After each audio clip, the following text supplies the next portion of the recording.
बिस्मिल्लाहिर्रहमानिर्रहीम, अस्सलाम वालेकुम। मैं हूं नौमान खान और आप देख रहे हैं मेरा फेसबुक और यूट्यूब चैनल। उम्मीद करता हूं कि आप खैरियत से होंगे और मेरी दुआ है कि आप जहां पर भी रहें खुश रहें, आबाद रहें। नाज़रीन इकराम, जिसका डर था वही होने जा रहा है और जिस बात का मैं आपसे पिछले चंद हफ्तों से बार बार जिक्र कर रहा हूं, वही चीज अब सियासतदानों के मुंह पर भी आ रही है और वो बार बार इस चीज का जिक्र भी कर रहे हैं। ना सिर्फ इमरान खान ये खदशा जाहिर कर रहा है कि हमारी पार्टी को कलअदम करार दिया जा सकता है, बल्कि अब उनके साबिक वज़रा भी इसी तरीके से बयानात दे रहे हैं। आज फैसल वावड़ा ने एक टीवी प्रोग्राम में शिरकत करते हुए दबे अल्फाजों में यह कह दिया है कि जिस तरीके से मुझे किसी के कहने पर नाअहल करवाया गया था, बिल्कुल उसी तरीके से उसी केस पर पाकिस्तान तहरीक इंसाफ की पूरी जमात को नाअहल या कलअदम करार दिया जा सकता है। एक तो हम इस पर डिटेल से बात करेंगे और दूसरी बात यह कि जो मरियम नवाज साहिबा है, उनकी बड़ी धमकी आमेज लहजे में इमरान खान को एक ऐसा पैगाम दिया है और यूं लग रहा है कि उनके दिल में जो इंतकाम की आग है वो थमी नहीं है और वो अब बाकायदा तौर पर कार्रवाइयों का आगाज करने वाली है।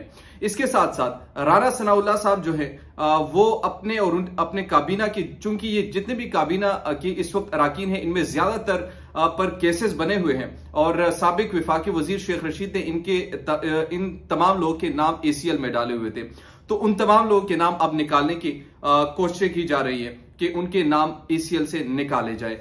उसकी तफसीलात आपसे शेयर करेंगे। इसके साथ साथ इलेक्शन कमीशन पर एतराजात भी बहुत सारे जो पाकिस्तान तहरीक इंसाफ के चेयरमैन इमरान खान भी उठा रहे हैं और उनके वज़रा भी उठा रहे हैं। तो ये दो तीन टॉपिक है जिस पर हम आपसे बातचीत करेंगे और अगर अभी तक आपने हमारे चैनल को सब्सक्राइब नहीं किया तो काइंडली सब्सक्राइब कीजिए, बेल आइकन को प्रेस कीजिए ताकि नई आने वाली और लेटेस्ट अपडेट से आप बाखबर रहे। अगर आप अपनी राय देना चाहते हैं या कोई भी कमेंट या कोई मशवरा देना चाहते हैं तो हमारा कमेंट बॉक्स आपके लिए हाजिर है। आप वहां पर हमें अपनी राय से आगाह कर सकते हैं और इस तरीके से हमारा ये कम्युनिकेशन गैप भी खत्म हो सकता है।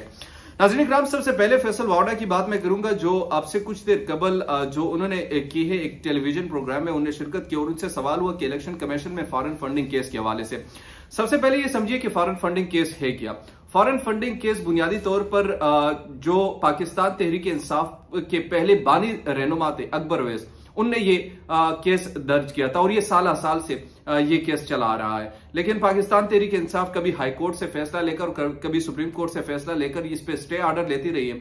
अब चूंकि लाहौर इस्लामाबाद हाई कोर्ट ने बाकायदा तौर पर यह हुक्म दे दिया है कि इस केस का अब फैसला होना चाहिए और 1 महीने का अल्टीमेटम दे दिया गया है इलेक्शन कमीशन को कि 1 महीने के अंदर अंदर इसका फैसला किया जाए, जिसके बाद से इलेक्शन कमीशन ने कार्रवाई का आगाज कर दिया और रोजाना की बुनियाद पर इसकी समाअत हो रही है। अकबर अवैस बाबर का बुनियादी तौर पर जो पाकिस्तान तहरीक इंसाफ पर इल्जाम है वो ये है कि ये अमेरिका और दूसरे ममालिक से फंड लेती रही है नाजायज तरीके से। वो नाजायज तरीके से इस तरह हो सकता है, यानी वो फंड जो है पार्टी के लिए वक्फ किया गया होता है लेकिन वो पर्सनल यूज के लिए इस्तेमाल किए जाते हैं। इस तरीके से कि जिस तमाम पार्टीज अपने लिए फंड रेजिंग करती है मगर वो डिक्लेयर होती है, उनका ये ख्याल है कि पाकिस्तान तहरीक इंसाफ ने ये डिक्लेयर नहीं किया था और इसके साथ साथ वो फंड्स के कोई रिकॉर्ड इनके पास मौजूद नहीं है कि वो फंड्स कहां से जाता रहे। जाहिर सी बात है पाकिस्तान तहरीक इंसाफ को ओवरसीज से काफी ज्यादा सपोर्ट मिलती रही और स्टिल अभी तक उनको बड़े तमाम जमातों में से ज्यादातर इनको फंड्स मिलते रहे हैं।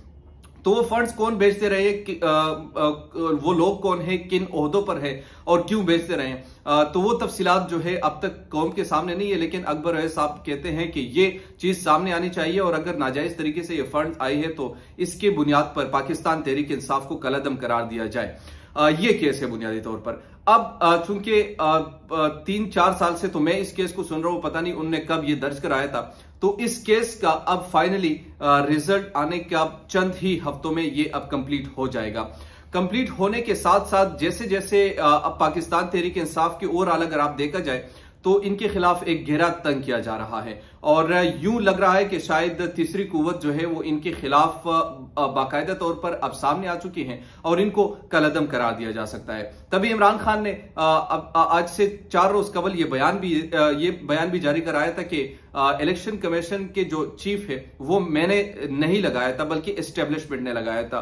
तो ये बात कहने का बुनियादी तौर पर जो मकसद था वो यही था कि ये मेरा बंदा नहीं है, बल्कि जिनका बंदा है वो अब मेरे खिलाफ इस्तेमाल इसे करेंगे। ये बेसिकली उनका मकसद था। तो इसके बाद से ये खदशा वो जाहिर कर रहे हैं कि या तो इमरान खान को बजाती खुद इस सियासत के खेल से निकाला जा सकता है या उनकी पार्टी को कलअदम करार दिया जा सकता है। 4 हफ्तों में मैक्सिमम फैसला हो जाएगा इसका। फैसल वावडा ने जो अपने केस का हवाला दिया, उनके ऊपर यह केस था कि वो अमेरिका की शहरियत रखते थे। तो उन पर यह केस बनाया गया था। पहले वो एमएनए थे, एमएनए से मुस्तफी होकर वो सेनेटर बने और सेनेटर बनने के बाद भी जब उन्हें शहरियत नहीं छोड़ी तो उनको डिसीट कर दिया गया, डिस्क्वालीफाई, नाअहल करार दिया गया। तो उन्हें इसी केस का हवाला दिया कि जिस तरीके से मुझे नाअहल करवाया गया, बिल्कुल उसी तरीके से अब पाकिस्तान तहरीक इंसाफ को भी कलअदम करार दिया जा सकता है। ये ओवरऑल केस था और मुझे भी बजाते खुद यही लगता है कि शायद आने वाले दिनों में आप इस फैसले में पाकिस्तान तहरीक इंसाफ को कलअदम देखता हुआ नजर भी आ जाएगा आपको। दूसरी जो अहम चीज है वो मरियम नवाज का जो धमकी आमेज लहजे में इमरान खान को एक धमकी देना कि रियासत जो है अब कानून अपना रियासत हाथ में अपना कानून लेगी और इमरान खान से फितने की तरह निपटेगी। फितना अब क्या है? वो ये समझते हैं कि जिस तरीके से हमारे खिलाफ इंतकामी कार्रवाइयां की गई, जिस तरीके से हमारे खानदान को इन्होंने बदनाम किया और जिस तरीके से इन पर झूठे केसेस बनवाए, अब इसका हिसाब होगा।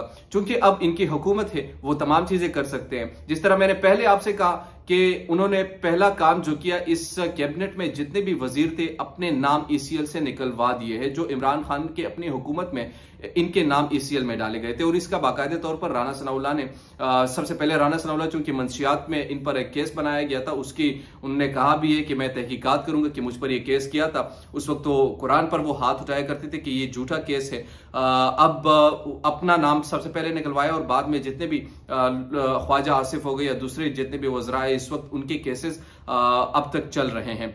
शहबाज शरीफ पर बजाते खुद मनी लॉन्ड्रिंग के केस और इसके अलावा जो दूसरे केसेस हैं, नेब में इनके केसेस चल रहे हैं, तो उस पर भी फैसला होना था। लेकिन चूंकि अब पावर में आ चुके हैं तो जाहिर सी बात है इनके अंडर जितने भी इदारे होंगे वो कैसे इनके खिलाफ फैसला दे सकते हैं, वो इतनी कुव्वत ही नहीं रखते। और आज जो साबिक वजीर आजम इमरान खान ने प्रेस कॉन्फ्रेंस भी की, उनका भी बुनियादी तौर पर नुक्ता यही था कि ये अपने लोगों को यहां पर ऊपर लेकर आएंगे और जिस तरीके से एस्टेब्लिशमेंट या जो सरकारी नौकर है या सरकारी ओहदेदार है, जो बड़े जिसे एस्टेब्लिशमेंट कहा जाता है, वो जब अपने लोग वहां पर रखेंगे तो वो कैसे इनके खिलाफ कोई फैसला दे सकते हैं।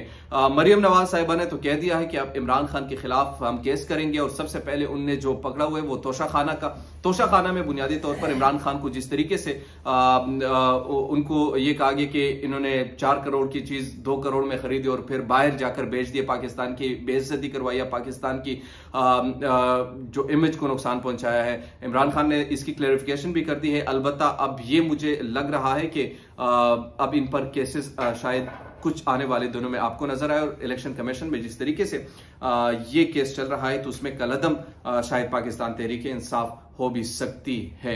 ये वो तमाम तफसीलात जो आपने आपसे शेयर की। उम्मीद करता हूं ये वीडियो आपको पसंद आई होगी। अगर अभी तक आपने हमारे चैनल को सब्सक्राइब नहीं किया तो काइंडली सब्सक्राइब कीजिए, बेल आइकन को प्रेस कीजिए ताकि नई आने वाले और लेटेस्ट आपसे आप बाखबर रहें।